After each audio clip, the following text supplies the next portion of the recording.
And I think one of the things that I've recognized as Chuck and I have traveled this nation now forever, it seems, is that I'm finding a people now that they've kind of made it past the let's be big, let's seek the sensation, let's see who can do it the fastest.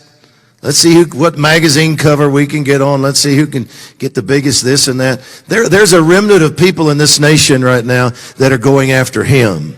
They're not into that stuff anymore. That's what Chuck, when he says we're moving from church, we're not just trying to build our own congregation on the corner. We know we believe in the local church. We have to have congregations that meet together, but the focal point is the King and his kingdom. And the church is a facet of that. The ecclesia is a facet of that. So we're really not going after the expression of our congregation or the glory of a congregation. We're going to take it up a notch, and we're trying to glorify the King of the kingdom who will bring his presence. And then all the churches start growing, all the congregations start growing, and we all get back to basics, and the weight of his glory comes into our midst, and he's recognized, because when he comes with signs and wonders, he comes with deliverance, he comes with blessing. He comes and he's recognized, and he's no longer mocked, really, because even those that mock him will say, we don't know what to do with this. God's there. People being raised from the dead. Blind eyes are opening. This guy's never walked in it in his life. He's over here running and leaping and praising God in the temple, and the world saying, I don't know if I want this, but I know this is something different.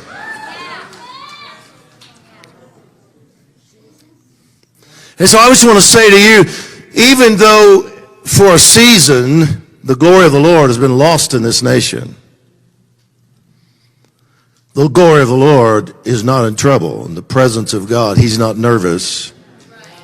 In fact, when the Philistines carried the ark off, they tried to set it up so they could mock it in their temple with their other gods, and God just kept knocking their gods over, Every time they go in, they set their gods back up, and they come in the next day, and he knocked them over again, breaking their hands and their feet off. And then everywhere it went, and they made fun of it, he smote them with tumors. Some translations say, I know this sounds hilarious, some translations say he smote them with hemorrhoids.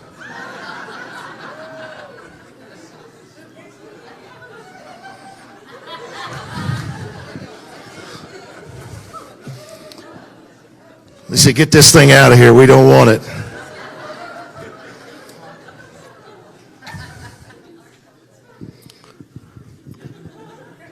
So they went to one of the small towns over here. There's probably something prophetic in that. One of the small towns over here in the corner of the nation that said, would you like to have this thing? Yeah, we'd like to have it. And so even when it looks like it's lost, do you really think he's going to get lost? He's over here guarding the ark of his presence until the right time. Until the portal opens, the gate opens, and somebody comes along that says, we haven't sought for this thing in 20 years. And even you read the context, it's like they had to say, like, does anybody know where it is? Where is it? It's over here in this. Oh, okay, let's send some people to go get it. So he can take care of himself. And as a part of this point, I just want to add, he wants it to be found. It's not like he's hiding. He's just waiting for people that want the presence and the glory. Not glory for themselves, his glory. Him to be glorified and honored and seen. And when you go looking for it, he needs a people that will do it his way, doesn't he? He's not just going to allow the glory to come back because we have the right formula or a few brother or sister wonderfuls have the right meetings with the right advertising and slogans and the right worship team in, and he's waiting for people that will humble themselves and say, it's all about you, we want you, and we're going to do this the right way. I also want to say, this is my third point quickly. The same, I've already alluded to this, but I want you to make sure you get it. I'm going to say it directly. The same glory that brings blessing and breakthrough brings judgment. And it happened to the Philistines. It happened to Uzzah, who's bringing back the ark and reaches out and touches it when they presumptuously decide to do it their way. That's another thing, by the way, that's encouraged me, not the judgment, but the fact that as I've traveled this nation, and I don't only travel with Chuck, he and I both travel a lot on our own. And I was in almost 80 cities last year in America, and I'm on a pace to match it this year. Trying to forerun in this nation to stir people to pray and to believe and to keep the hope alive for this third great awakening. But I'm finding people everywhere I go, everywhere I go,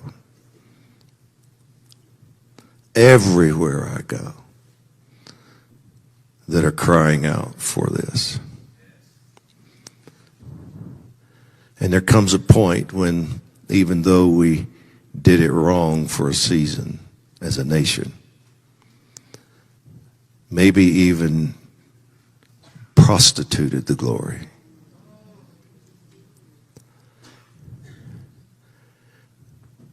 there comes a point when there's a remnant that's crying out loudly enough to say, we want to do it right. And if it means we carry it instead of the ox, if it means splinters on our shoulders because we're carrying this thing for 20, 30, 40 miles on our shoulders with poles, then so be it. Bring on the blisters and the blood and the splinters, because whatever it takes to get this, we're gonna have it.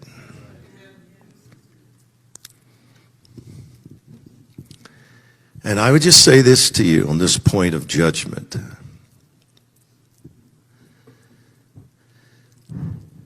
As the Lord exalts himself, he's going to bring down that which has opposed him.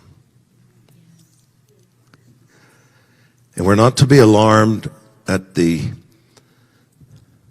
feverish resistance in this nation right now to what he is doing. The warfare is intense. The demons are manifesting, and they manifest in a lot of ways, including violence. But do not be discouraged. The glory is returning. And those who have opposed him will be dealt with, and those who are welcoming him in the right way will be exalted.